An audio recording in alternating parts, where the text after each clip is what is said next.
നമ്മോടൊപ്പം ഉള്ളത് വിദേശകാര്യ സഹമന്ത്രി വി മുരളീധരൻജിയാണ്. വി മുരളീധരൻജിയെ BJP പേജിലേക്ക് സ്വാഗതം ചെയ്യും.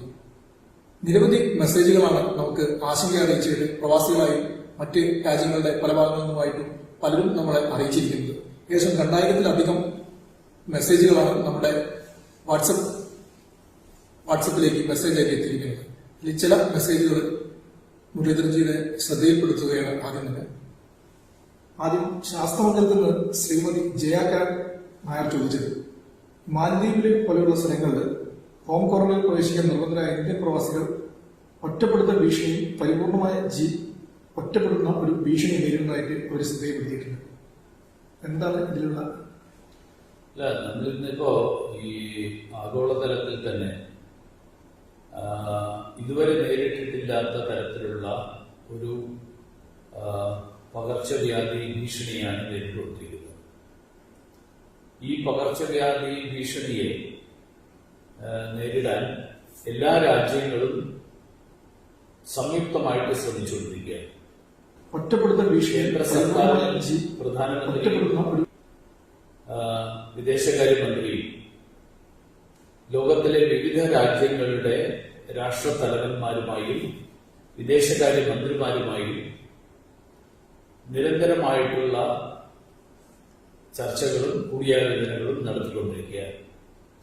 അതോടൊപ്പം ഇന്ത്യയുടെ വിവിധ രാജ്യങ്ങളിലുള്ള അംബാസഡർമാരുമായിട്ട് വിദേശകാര്യ വകുപ്പിലെ 2 മന്ത്രിമാരും, ബഹുമാനായിട്ടുള്ള ശ്രീ ജയശങ്കർജിയും ഞങ്ങൾ 2 പേരും അംബാസഡർമാരുമായും നിരന്തരമായി ബന്ധപ്പെട്ടുകൊണ്ടിരിക്കുകയാണ്. കാരണം ഇന്ന് വിവിധ രാജ്യങ്ങളിൽ ബന്ധപ്പെടുത്തുന്ന തരത്തിലുള്ള അന്താരാഷ്ട്ര വിമാന യാത്രാ സർവീസുകൾ അത് മുഴുവൻ തന്നെ നിർത്തലാക്കപ്പെട്ടിട്ടുള്ള സാഹചര്യത്തിൽ പ്രധാനമന്ത്രി ബഹുമാനായിട്ടുള്ള ശ്രീ നരേന്ദ്രമോദിജി നമ്മളോട് എല്ലാവരോടും ആഹ്വാനം ചെയ്തിട്ടുള്ളത് എവിടെയാണോ നമ്മളുള്ളത് അവിടെ തന്നെ നിൽക്കുക എന്നുള്ളതാണ്. അങ്ങനെ ഒരു സാഹചര്യത്തിൽ ലോക്ക്ഡൌൺ അവസാനിക്കുന്നത് വരെ മറ്റൊരു രാജ്യത്ത് നിന്നും നമ്മുടെ രാജ്യത്തേക്ക് വരാൻ സാധിക്കില്ല എന്ന് മാത്രമല്ല, വിവിധ ജില്ലകളിൽ താമസിക്കുന്ന ആളുകൾക്ക് മറ്റ് ജില്ലകളിൽ പോകാൻ പോലും സാധിക്കാത്ത ഒരു സാഹചര്യമാണ്. അപ്പൊ അതുകൊണ്ട് മാലദ്വീപ് ആണെങ്കിലും മറ്റേത് രാജ്യമാണെങ്കിലും ആ രാജ്യങ്ങളിലെ സർക്കാരുകൾ അവരുടെ ശ്രമം ആ പ്രദേശത്ത് അവരുടെ രാജ്യത്ത് അസുഖം ബാധിക്കുന്ന എല്ലാവരുടെയും കാര്യത്തിൽ ആവശ്യമായിട്ടുള്ള പരിഗണന കൊടുക്കുക എന്നുള്ളത് തന്നെയായിരിക്കും. മാലിയിൽ പ്രത്യേകമായിട്ട് അങ്ങനെ ഏതെങ്കിലും സ്ഥലത്ത് ഹോം ക്വാറന്റൈനിൽ നിൽക്കുന്ന ആളുകൾക്ക് ഏതെങ്കിലും ബുദ്ധിമുട്ടുകൾ അനുഭവപ്പെടുന്നതായിട്ട് ഇതുവരെ ഞങ്ങളുടെ ശ്രദ്ധയിൽ ഇതുവരെ വന്നിട്ടില്ല. അങ്ങനെ എവിടെയെങ്കിലും അത്തരത്തിലുള്ള പ്രശ്നങ്ങളുണ്ടെങ്കിൽ തീർച്ചയായിട്ടും അവര് ഇന്ത്യൻ എംബസിയുമായിട്ട് ബന്ധപ്പെട്ട് കഴിഞ്ഞാൽ ഇന്ത്യൻ എംബസി അവർക്ക് ആവശ്യമായിട്ടുള്ള എല്ലാ സൗകര്യങ്ങളും അവിടെ ഒരുക്കും. ഒരു വലിയ ഗൾഫ് രാജ്യങ്ങളിൽ നിന്നുള്ള വലിയ കുറെ ആളുകൾ ആശങ്ക അറിയിച്ചത് അവര് രാജ്യത്തേക്ക് തിരിച്ചെത്തിയാൽ അവരെ പുനരധിവസിപ്പിക്കുന്നതിനുള്ള എന്തെങ്കിലും നടപടികൾ ഉണ്ടോ സർക്കാരിന്റെ ഭാഗത്ത് ഉണ്ടാവും എന്നാണ് പല ആൾക്കാരും ചോദിച്ചത്. അല്ല, ഇന്നത്തെ ഏറ്റവും പ്രധാനപ്പെട്ട പ്രശ്നം ഈ കോവിഡിനെ നേരിടുക എന്നുള്ളതാണ്. അതുകൊണ്ട് കോവിഡിനെ നേരിടാൻ ആവശ്യമായിട്ടുള്ള നടപടികളാണ് ഇന്ന് ഏറ്റവും അടിയന്തരമായിട്ട് വേണ്ടത്. സാമ്പത്തികമായിട്ട് ബുദ്ധിമുട്ട് അനുഭവിക്കുന്ന ആളുകൾക്ക്, കാരണം ജോലി ചെയ്യാൻ സാഹചര്യമില്ലാത്ത ഒരു അവസ്ഥയിൽ, അങ്ങനെ ഒരു അവസ്ഥയിൽ ഈ ഏറ്റവും ബുദ്ധിമുട്ട് അനുഭവിക്കുന്ന ഈ കാലഘട്ടത്തിൽ അവർക്ക് വരുമാന മാർഗങ്ങളില്ലെങ്കിലും അവർക്ക് മുന്നോട്ട് പോകാൻ കഴിയണം. അതിന് ഉതകുന്ന നടപടികൾ, ആ നടപടികളാണ് ഇപ്പോൾ കേന്ദ്ര സർക്കാർ കൈക്കൊണ്ടിട്ടുള്ളത്. ഗൾഫ് രാജ്യങ്ങളിലാണെങ്കിലും വിദേശ രാജ്യങ്ങളിലാണെങ്കിലും ഒക്കെ ഉള്ള ജോലി നഷ്ടപ്പെടുന്ന ആളുകൾ, ആ ജോലി നഷ്ടപ്പെടുന്ന ആളുകളെ സംബന്ധിച്ചിടത്തോളം അവര് ഇന്ത്യയിലേക്ക് തിരിച്ചു വരാൻ ആഗ്രഹിക്കുന്നവരാണ്. അപ്പൊ അവർക്ക് തിരിച്ചു വരാനുള്ള സാഹചര്യം ഒരുക്കുക എന്നുള്ളതാണ് സർക്കാരിന്റെ മുന്നിലുള്ള ആദ്യത്തെ ഏറ്റവും പ്രാധാന്യം നൽകിക്കൊണ്ട് സർക്കാർ പരിഹരിക്കാൻ ശ്രമിച്ചുകൊണ്ടിരിക്കുന്ന പ്രശ്നം. അതിനുശേഷമുള്ള നടപടികൾ എന്തായിരിക്കണം എന്നുള്ളതിനെ സംബന്ധിച്ച് ആളുകൾ തിരിച്ചു വന്നതിന് ശേഷം സർക്കാരിനെ ആലോചിക്കുന്നു. ഈ സന്ദർശന വിസയിലൊക്കെ പോയ ആൾക്കാരുടെ ഒരു ഇത് ചോദിക്കുന്നത്, വിമാന ടിക്കറ്റിലൊക്കെ ഇളവുകൾ ഉണ്ടാവുമെന്നാണ് ഒരു പ്രധാനമായിട്ട് ചോദിക്കുന്നത്. അല്ല, ഇതിലിപ്പോ തിരിച്ചു വരുന്നതിനെ സംബന്ധിച്ചിട്ടുള്ള ഔപചാരികമായിട്ടുള്ള തീരുമാനം ഇതുവരെ എടുത്തില്ലെങ്കിൽ പോലും പൊതുവായിട്ടുള്ള ഒരു ചർച്ചകൾ നടക്കുന്നതിന്റെ സൂചനകളുടെ അടിസ്ഥാനത്തിൽ അവിടെ നിന്ന് വരുന്ന ആളുകൾക്ക് മുൻകാലങ്ങളിൽ വിമാനയാത്ര ഉണ്ടായിരുന്ന കാലഘട്ടത്തിൽ വിവിധ വിമാന കമ്പനികളുടെ ഒരു ഡിമാൻഡ് കൂടുമ്പോൾ റേറ്റ് വർദ്ധിപ്പിക്കുന്ന ഒരു സമീപനം ഉള്ളതായിട്ട് പരാതിയുണ്ടായി. അത്തരത്തിലുള്ള ഒരു പരാതി ഇല്ലാതെ തിരിച്ചു വരാൻ ആഗ്രഹിക്കുന്ന ആളുകൾക്ക് അതിനു വേണ്ട സൗകര്യങ്ങൾ ഒരുക്കണം എന്നുള്ളതാണ് കേന്ദ്ര സർക്കാർ ആഗ്രഹിക്കുന്നത്.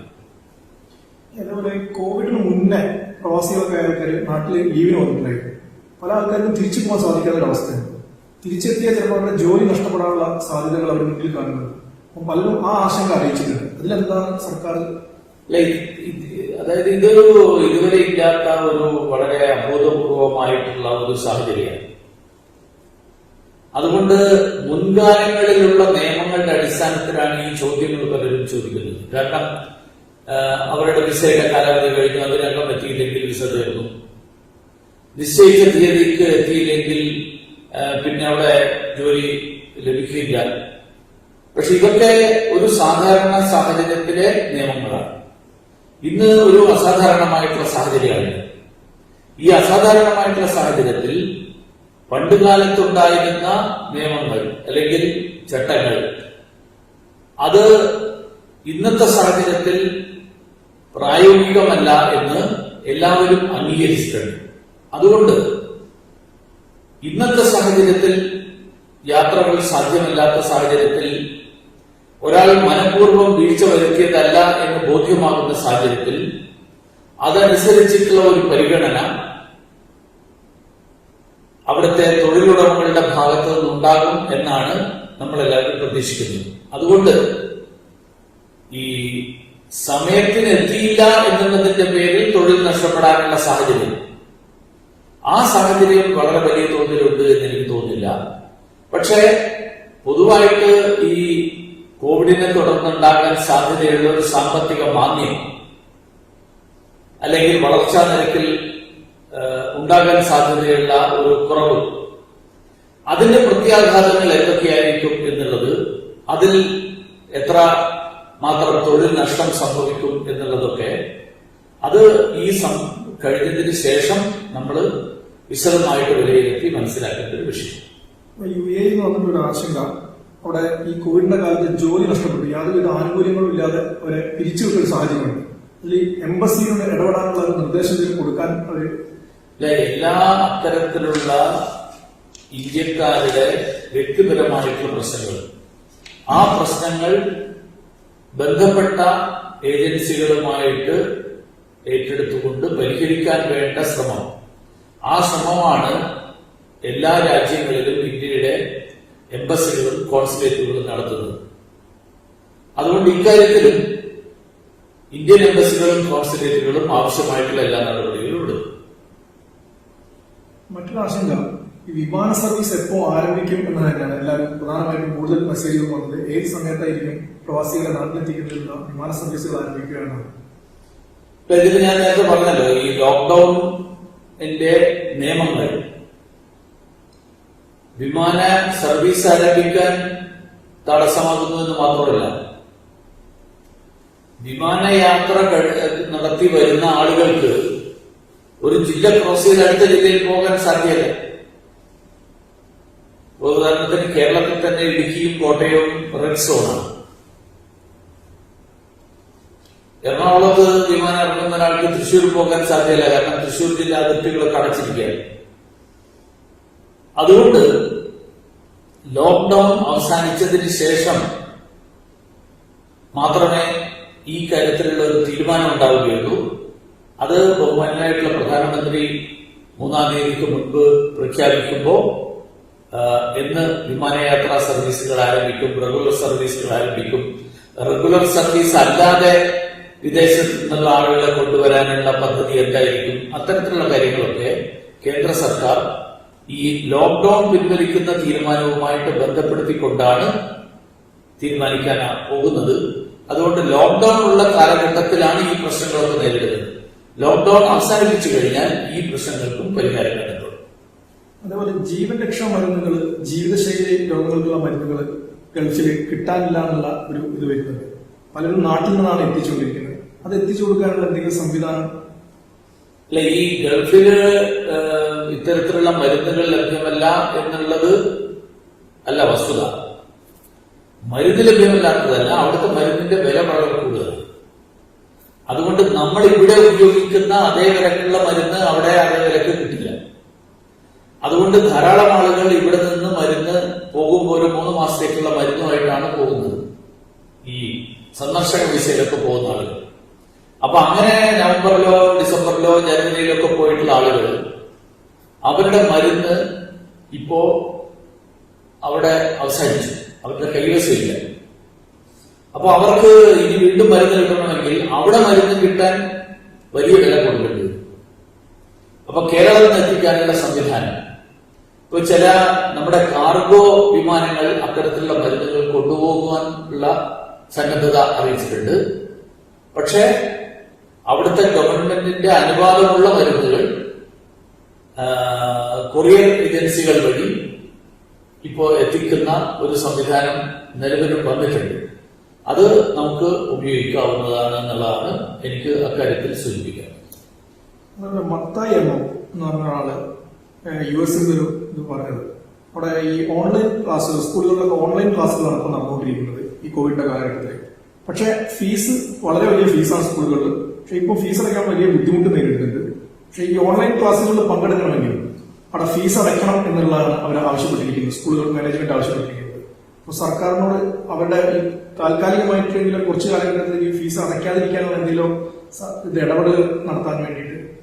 അല്ല, ഇത്തരം കേസുകളിൽ ഓരോ വിദ്യാർത്ഥിയും അയാൾ ചേർന്ന സ്കൂള്, അവിടുത്തെ നിബന്ധനകൾ, ഈ നിബന്ധനകൾ അനുസരിച്ചിട്ടായിരിക്കും അവരുടെ കാര്യങ്ങൾ മുഴുവൻ നടക്കുന്നത്. എങ്കിൽ പോലും എംബസിയുടെ മുൻപാകെ ഈ വിഷയം എത്തിച്ചു കഴിഞ്ഞാൽ സാധിക്കാവുന്ന എല്ലാ തരത്തിലുള്ള സഹായം, ആ സഹായങ്ങൾ മുഴുവൻ നൽകാൻ ഇന്ത്യൻ എംബസികൾ പരിശ്രമിക്കും. ഒരു വടകരയിൽ നിന്നൊരു സ്വദേശികളുടെ ഒരു മെസ്സേജ് പറഞ്ഞു, ഈ മഹാരാഷ്ട്രയിൽ പൂനെയിൽ കുടുങ്ങിക്കിടക്കുന്നതിനെ കുറിച്ചാണ് പറഞ്ഞത്. ഒരു നോർക്കയിൽ രജിസ്റ്റർ ചെയ്തിട്ടുണ്ട്, പക്ഷെ എപ്പം അവരുടെ കൂടെ പ്രായമായ അച്ഛനും അമ്മയൊക്കെ കൂടെ ഉണ്ട്. അവരെ എത്തിക്കാനുള്ള ഏത് സമയത്ത് എത്തിക്കാൻ പറ്റും? അല്ല, ഇപ്പോ കേന്ദ്ര ഗവൺമെന്റ് ഇന്നലെ മുതൽ ഇന്ത്യക്കകത്ത് ഉള്ള ആളുകൾക്ക്, മറ്റ് സംസ്ഥാനങ്ങളിൽ പെട്ടിരിക്കുന്ന ആളുകൾക്ക് അവരുടെ സ്വന്തം സംസ്ഥാനത്ത് പോകാൻ ആവശ്യമായിട്ടുള്ള യാത്ര നടത്താനുള്ള അനുമതി നൽകിയിട്ടുണ്ട്. അപ്പൊ അത് കേരളത്തിലേക്ക് പോകേണ്ട ആളുകളുടെ കാര്യത്തിൽ അവർ രാജ്യത്ത് എവിടെയാണോ ഉള്ളത് ആ ആളുകൾ കേരള ഗവൺമെന്റിന്റെ ഭാഗത്ത് നിന്ന് അതിനാവശ്യമായിട്ടുള്ള നടപടികൾ എടുക്കണം എന്നാണ് കേന്ദ്ര ഗവൺമെന്റ് ആവശ്യപ്പെട്ടിട്ടുള്ളത്. എല്ലാ സംസ്ഥാനങ്ങളോടും അക്കാര്യം ആവശ്യപ്പെട്ടിട്ടുണ്ട്. സന്ദർശകരായിട്ട് പോയിട്ടുള്ള ആളുകൾ, വിദ്യാർത്ഥികൾ, അതോടൊപ്പം തൊഴിലിന് വേണ്ടിയിട്ട് പോയിട്ടുള്ള ആളുകൾ, ഇങ്ങനെയുള്ള അവർക്കെല്ലാവർക്കും സ്വന്തം നാട്ടിലേക്ക് തിരിച്ചു പോകാൻ അതിനാവശ്യമായിട്ടുള്ള നടപടികൾ, അത് റോഡ് മാർഗം പോകാനുള്ള നടപടികൾ, ആ നടപടികൾ എല്ലാ സംസ്ഥാനങ്ങളിലും എടുക്കണമെന്ന് ആവശ്യപ്പെട്ടിട്ടുണ്ട്. കേരളവും അതനുസരിച്ചിട്ടുള്ള ആവശ്യമായിട്ടുള്ള കാര്യങ്ങൾ ചെയ്യുമെന്നാണ് ഞാൻ പ്രതീക്ഷിക്കുന്നത്.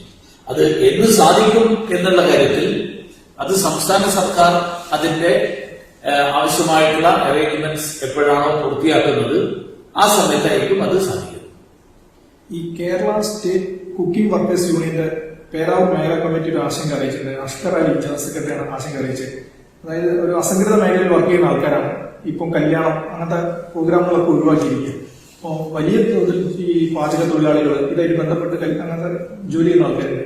അവർക്ക് ജോലി നഷ്ടപ്പെടുന്ന ഇല്ലാത്തൊരു സാഹചര്യമാണ്, വരുമാനം ഇല്ലാത്ത സാഹചര്യമാണ്. അവരെ പുനരധിവസിപ്പിക്കാനുള്ള എന്തെങ്കിലും പദ്ധതികൾ സർക്കാരിന്റെ ഭാഗത്ത്? അല്ല, എല്ലാവരെയും, അതായത് ഏറ്റവും കൂടുതൽ ബുദ്ധിമുട്ട് അനുഭവിക്കുന്ന ആളുകൾക്ക് വേണ്ടിയാണ് പ്രധാനമന്ത്രി ഗരീബ് കല്യാൺ യോജന എന്നുള്ള പേരിൽ വിവിധ പദ്ധതികൾ കേന്ദ്ര സർക്കാർ പ്രഖ്യാപിച്ചിട്ടുള്ളത്. അതിൽ എല്ലാവർക്കും അവർക്ക് ആഹാരത്തിന് ആവശ്യമായിട്ടുള്ള റേഷൻ സാധനങ്ങൾ കിട്ടാനുള്ള സംവിധാനം, പ്രധാനമന്ത്രി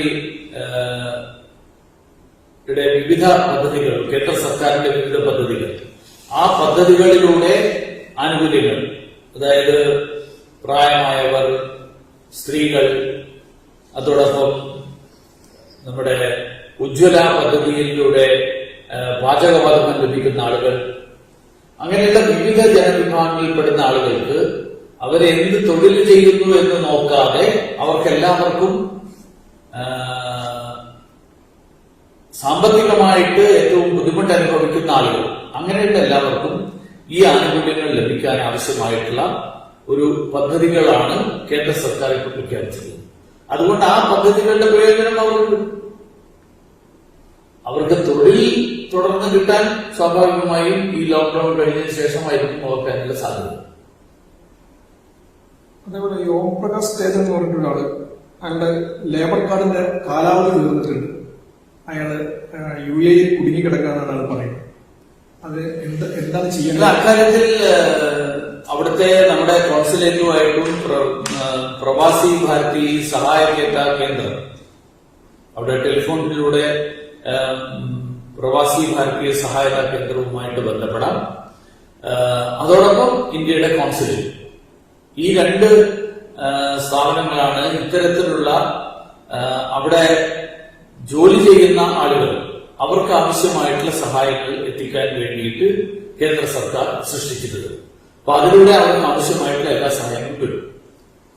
അതുപോലെ ആന്ധ്രാപ്രദേശിൽ നിന്ന് ഐശ്വര്യ മേനോൻ എന്ന് പറഞ്ഞിട്ടുള്ള നഴ്സിംഗ് സ്റ്റുഡന്റ് അവിടെ ഗോദാവരി ഡിസ്ട്രിക്റ്റിലെ അമലാപുരം ഉള്ള കിംസ് ഹോസ്പിറ്റലിലെ നഴ്സിംഗ് സ്റ്റുഡൻസ് ആണ്. അവരവിടെ 150 സ്റ്റുഡൻസ് അവിടെ ഈ ലോക്ക്ഡൌണിൽ വിട്ടിരിക്കുകയാണ്. വലിയ ബുദ്ധിമുട്ടിലാണ്. നാട്ടിലേക്ക് എങ്ങനെയെങ്കിലും എത്തണം എന്നല്ലോ അതിനുവേണ്ടിയുള്ള ശ്രമം അവർ കുറെ ദിവസമായി ശ്രമിക്കുന്നു. പക്ഷെ എത്താനുള്ള സാഹചര്യമില്ല. 150 കുട്ടികളും വളരെ ബുദ്ധിമുട്ടിലാണ് നിൽക്കുന്നതെന്നാണ് പറയുന്നത്. കിംസ് ഹോസ്പിറ്റലില് ഗോദാവരി ഡിസ്ട്രിക്ട് അമലാപുരത്ത്. അല്ല, അങ്ങനെയുള്ള ആളുകൾക്ക് വേണ്ടിയാണ് ഇപ്പോൾ കേന്ദ്ര സർക്കാർ ഇന്ത്യക്കകത്ത് അന്തർ സംസ്ഥാന യാത്രകൾ നടത്താനുള്ള അനുവാദം ഇന്നലെ മുതൽ നൽകിയിട്ടുള്ളത്. കാരണം ഈ ഇന്ത്യക്ക് പുറത്തുള്ള ആൾക്കാരെ കൊണ്ടുവരുന്ന ചർച്ച നടന്നപ്പോ ഉയർന്നു വന്ന ഒരു പ്രധാനപ്പെട്ട ചോദ്യമായിരുന്നു ഇന്ത്യക്കകത്തുള്ള 10,000-കണക്കിന് അല്ലെങ്കിൽ ലക്ഷക്കണക്കിന് ആളുകൾ. അപ്പൊ അങ്ങനെയുള്ള ആളുകളുടെ യാത്ര അനുവദിച്ചുകൊണ്ട് മാത്രമേ അതിനപ്പുറത്തുള്ള യാത്രയെക്കുറിച്ച് നമുക്ക് ആലോചിക്കാൻ പറ്റൂ. അതുകൊണ്ടാണ് എല്ലാ സംസ്ഥാനങ്ങളോടും ആ സംസ്ഥാനങ്ങളിൽ താമസിക്കുന്നവരായിട്ടുള്ള അല്ലെങ്കിൽ ആ സംസ്ഥാനക്കാരായിട്ടുള്ള വിദ്യാർത്ഥികൾ, തീർത്ഥാടകർ, ബിസിനസ് ആവശ്യങ്ങൾക്ക് വേണ്ടി പോയിട്ടുള്ള ആളുകൾ, ജോലിക്ക് വേണ്ടി പോയിട്ടുള്ള ആളുകൾ, ഇങ്ങനെയുള്ള ആളുകളെ ഇവരെ എല്ലാവരെയും തിരിച്ച് അവരുടെ സ്വന്തം നാട്ടിലേക്ക് കൊണ്ടുവരാൻ ആവശ്യമായിട്ടുള്ള നടപടികൾ എടുക്കണം എന്ന് കേന്ദ്ര സർക്കാർ നിർദ്ദേശിച്ചത്. ഒരുപക്ഷെ ചോദിക്കുന്ന ആൾ ചോദ്യം അയക്കുന്ന സമയത്ത് ഈ തീരുമാനം വന്നിട്ടില്ലായിരുന്നു. അതുകൊണ്ടായിരിക്കണം ചോദ്യം അയച്ചത്. ഏതായാലും ഇന്നലെ വൈകുന്നേരം തൊട്ട് അതിനുള്ള അനുവാദം കേന്ദ്ര സർക്കാർ നൽകി കഴിഞ്ഞു. അതിനാവശ്യമായിട്ടുള്ള ഏർപ്പാടുകൾ ചെയ്യാനുള്ള ഉത്തരവാദിത്തം, ആ ഉത്തരവാദിത്തം സംസ്ഥാന സർക്കാരുകളെയാണ് ഏൽപ്പിച്ചിട്ടുള്ളത്. അപ്പൊ അതുകൊണ്ട് കേരള ഗവൺമെന്റ് ഇക്കാര്യത്തിൽ ആവശ്യമായിട്ടുള്ള നടപടിയെടുക്കും എന്നാണ് ഞാൻ പ്രതീക്ഷിക്കുന്നത്. അതുപോലെ അരുൺ ഒമാനിലെ സലാലയിൽ നിന്നൊരു മെസ്സേജ് അത് ചോദിക്കുന്ന 3 കപ്പല് 500 വിമാനങ്ങൾ അടങ്ങിയ ഒരു സംവിധാനം ഉപയോഗിച്ച് പ്രവാസികളെ തിരിച്ചെത്തിക്കാനുള്ള എന്തെങ്കിലും നടപടി സർക്കാരിന്റെ ഭാഗത്ത് ഉണ്ടാവുന്നുണ്ടോ? അങ്ങനെ ഒരു വാട്സപ്പ് മെസ്സേജുകളൊക്കെ വരുന്നു.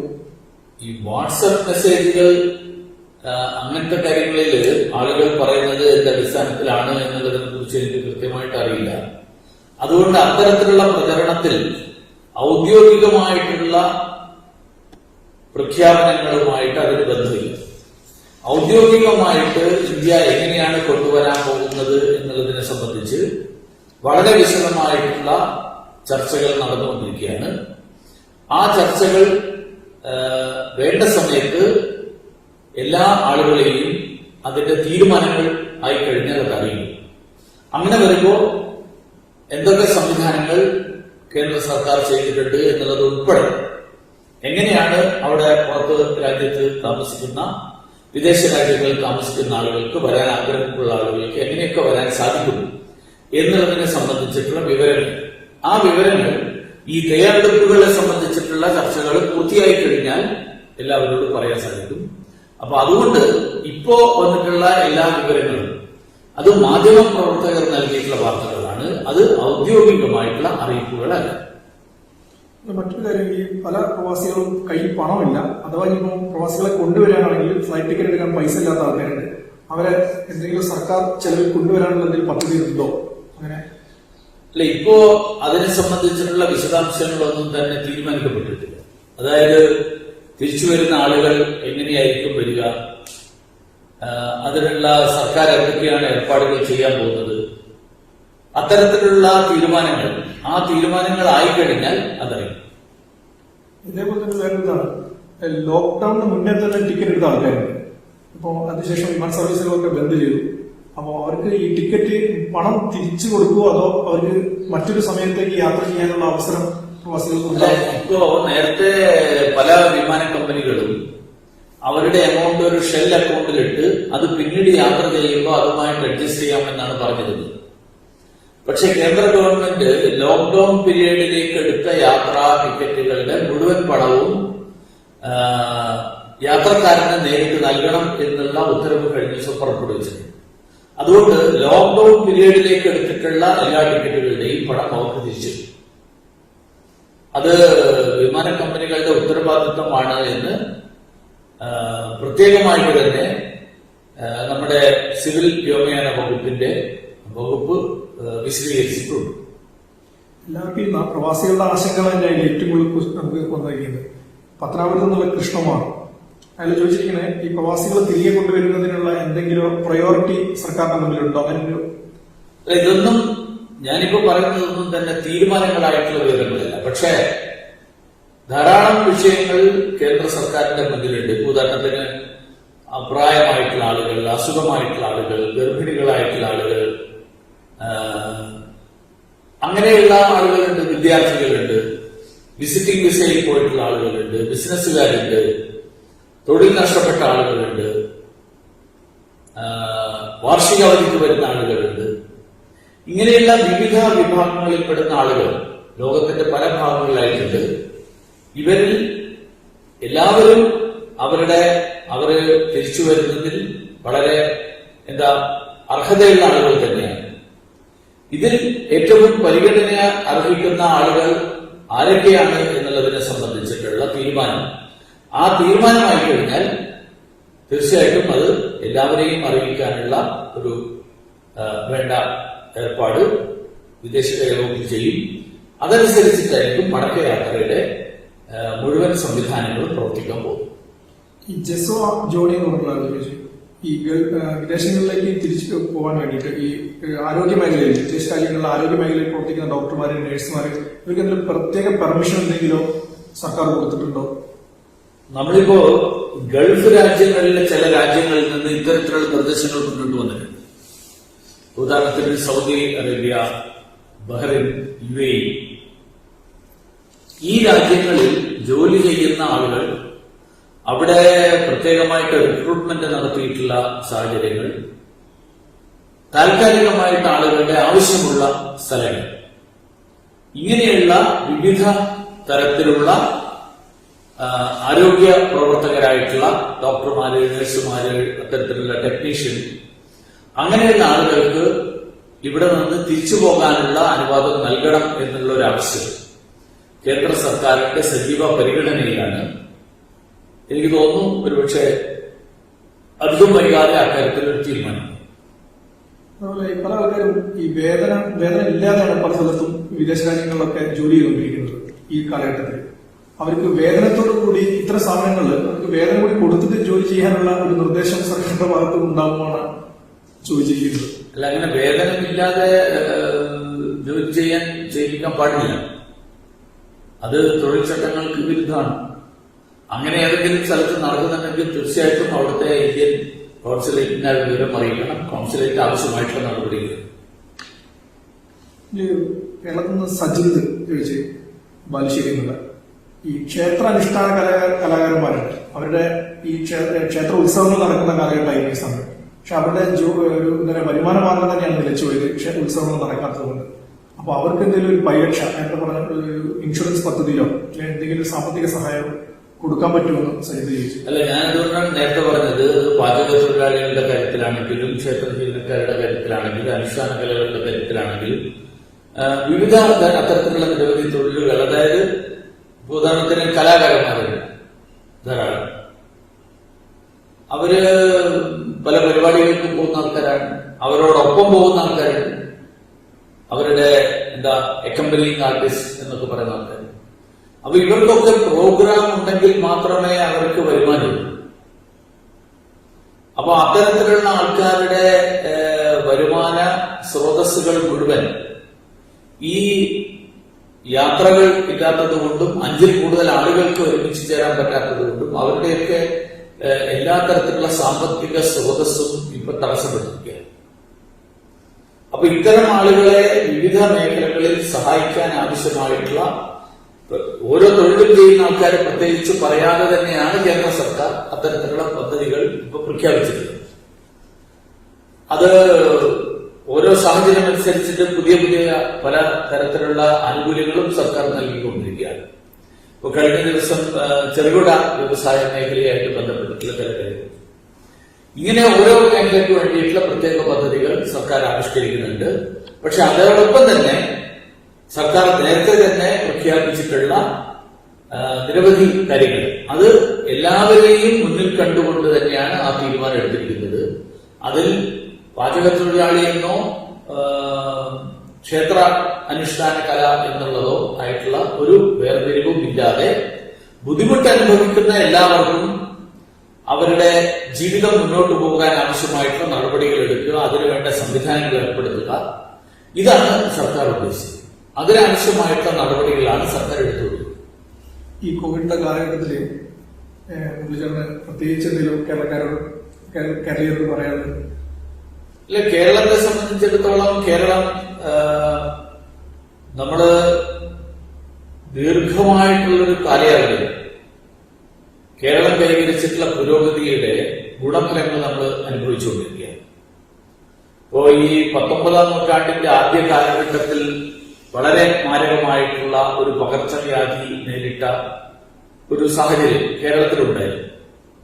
അന്ന് തിരുവിതാംകൂറിലെ രാജാക്കന്മാരുടെ അന്നത്തെ പരിശ്രമത്തിന്റെ ഫലമായിട്ടാണ് ആധുനിക ചികിത്സാ സംവിധാനങ്ങൾ ഉൾപ്പെടെ തിരുവിതാംകൂറിലും ഒക്കെ ലഭ്യമായത്. തുടർന്ന് ഇങ്ങോട്ട് വിവിധ മേഖലകളിൽ നമ്മൾ കൈവരിച്ചിട്ടുള്ള പുരോഗതി, ആ പുരോഗതിയുടെ ഗുണഫലങ്ങളാണ് നമ്മളിപ്പോ അനുഭവിച്ചുകൊണ്ടിരിക്കുന്നത്. അതുകൊണ്ട് വിദ്യാഭ്യാസ മേഖലയിലാണെങ്കിലും ആരോഗ്യ മേഖലയിലാണെങ്കിലും നമ്മൾ കൈവരിച്ചിട്ടുള്ള പുരോഗതി, ആ പുരോഗതിയുടെ ഫലമായിട്ടാണ് ഇന്ന് നമ്മൾ സാമൂഹ്യ അകലം പാലിക്കണം എന്ന് പറയുമ്പോൾ അതിന്റെ യഥാർത്ഥ അർത്ഥത്തിൽ അതിനെ ഉൾക്കൊള്ളാൻ മലയാളിക്ക് സാധിക്കുന്നു. അതുകൊണ്ട് ഇന്നത്തെ ഈ അസുഖത്തെ നേരിടാനുള്ള ഒരേ ഒരു മാർഗം അത് പകർന്ന് കിട്ടാനുള്ള സാഹചര്യം ഇല്ലാതാക്കുക എന്നുള്ളതാണ്. അത് വ്യക്തിപരമായിട്ടുള്ള ശുചിത്വവുമായിട്ട് ബന്ധപ്പെട്ടിട്ടുള്ളതാണ്. അതുകൊണ്ട് കൈ കഴുകുക, സാനിറ്റൈസർ ഉപയോഗിക്കുക, സാമൂഹ്യ അകലം പാലിക്കുക, ഈ തരത്തിലുള്ള മുൻകരുതലുകൾ എടുത്തുകൊണ്ടാണ് ഈ അസുഖത്തെ നേരിടാൻ പറ്റുക. അത് ഒരുപക്ഷെ സംസ്ഥാനത്തെ മറ്റു പല സംസ്ഥാനങ്ങളിലെയും ജനങ്ങളോട് പറഞ്ഞാൽ അവർക്ക് മനസ്സിലാക്കാൻ കഴിയുന്നതിനേക്കാൾ കൂടുതൽ നല്ല രീതിയിൽ മലയാളികൾക്ക് മനസ്സിലാക്കാൻ സാധിക്കും.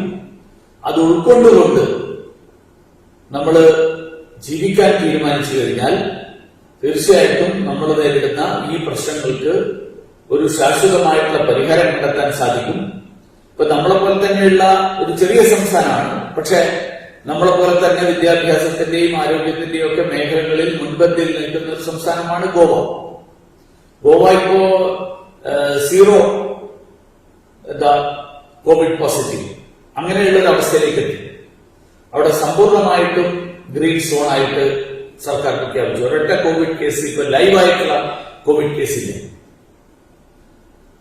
മറ്റ് സംസ്ഥാനങ്ങളിൽ നിന്ന് ആളുകൾ വരാനുള്ള സാഹചര്യം ഇല്ലാതാക്കാൻ അവര് അതിനുള്ള മുൻകരുതലുകൾ എടുക്കുകയാണ്. അതേസമയത്ത് ഗോവയിൽ അതിന്റെ പ്രത്യാഘാതങ്ങൾ അതുകൊണ്ടുണ്ടാകുന്ന പ്രശ്നങ്ങളൊന്നും ഉണ്ടാകാതിരിക്കാൻ ആവശ്യമായിട്ടുള്ള മുൻകരുതലും അവരെടുക്കുന്നത്. ഇത് തന്നെയാണ് കേരളത്തിലും എടുക്കാറ്. അതുകൊണ്ട് കേരളത്തിൽ സർക്കാരിനോടൊപ്പം പ്രധാനമന്ത്രി സൂചിപ്പിച്ചതുപോലെ ഈ പ്രതിരോധ പ്രവർത്തനങ്ങൾ ഒരു പീപ്പിൾ ഡ്രിവൺ ആക്ടിവിറ്റിയാണെന്നാണ് പ്രധാനമന്ത്രി കഴിഞ്ഞ ദിവസം മൻ കി ബാത്തിൽ സൂചിപ്പിച്ചത്. അതായത് ജനപങ്കാളിത്തത്തോടുകൂടി ഇതിനെ നേരിടാൻ വേണ്ടിയിട്ടുള്ള ഒരു ശ്രമം. അപ്പൊ അങ്ങനെ ജനപങ്കാളിത്തത്തോടുകൂടി ഈ അസുഖത്തെ, ഈ മഹാവ്യാധിയെ നേരിടാൻ ആവശ്യമായിട്ടുള്ള മുൻകരുതലുകളും തയ്യാറെടുപ്പുകളും, ആ തയ്യാറെടുപ്പുകളാണ് കേരളത്തിൽ ഭാരതീയ ജനതാ പാർട്ടിയുടെ നേതൃത്വത്തിൽ നടന്നുകൊണ്ടിരിക്കുന്നത്. അതുമായിട്ട് സഹകരിക്കണം എന്നാണ് എനിക്ക് എല്ലാവരോടും അഭ്യർത്ഥിക്കാൻ. ഈ Keralam B J P Keralam പേജിൽ വിലപ്പെട്ട സമയം നൽകിയ മുരളീധരന് എല്ലാവിധ നന്ദിയും പറയുന്നു.